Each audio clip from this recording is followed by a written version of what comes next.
Sesungguhnya amalan seseorang itu tergantung dari sholatnya. Jika sholatnya baik, maka baiklah semua amalnya. Bagaimana cara mencapai atau menuju sholat yang baik yang bisa mengakibatkan semua amal juga ikut menjadi baik, Ustaz? Dipahami, pengertian sholat itu dipahami. Jangan hanya formalnya sholat. Sholat itu diawali dengan takbiratul ihram, diakhiri dengan salam. Iya betul, itu pekerjaan sholat. Gitu. Tapi yang dimaksud sholat bukan hanya itu. Gitu. Bukan hanya itu.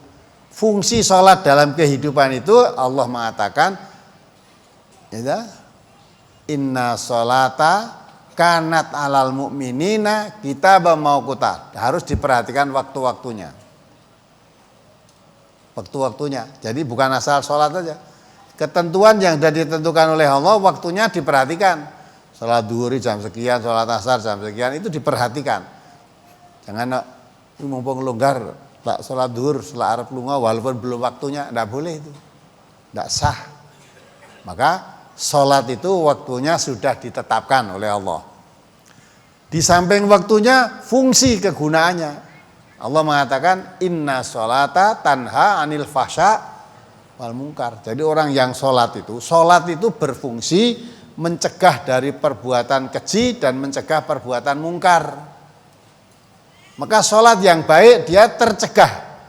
Dari sholatnya itu mencegah dari perbuatan keji, mencegah perbuatan mungkar. Maka Nabi tidak berlebihan kalau mengatakan sholatnya baik, semua perbuatannya baik. Perbuatan keji, perbuatan mungkar dijauhi. Tidak seperti pertanyaan minggu yang lalu, berapa minggu yang lalu. Ada orang yang sholatnya tertib, tapi judinya ya tertib. Gitu. Malah nek sholat itu, bar sholat dungo ben judine engko menang.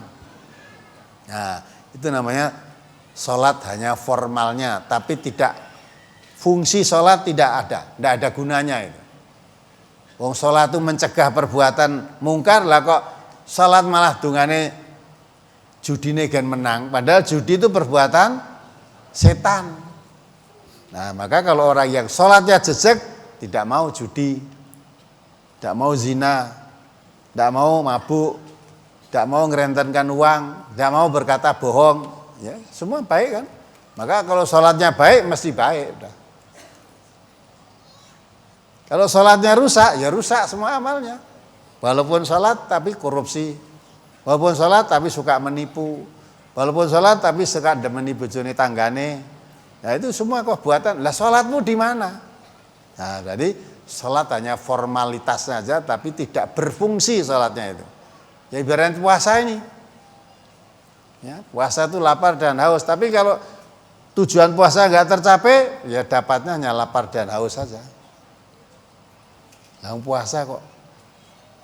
Nah awan ngomongnya kotor, kadang-kala misuh-misuh, malah bohong, perbuatannya pun dusta. Lah padahal Nabi kita mengatakan barang yang siapa yang berpuasa tidak menahan diri dari kata-kata dusta dan perbuatan dusta, Allah tidak butuh laparmu dan tidak butuh hausmu.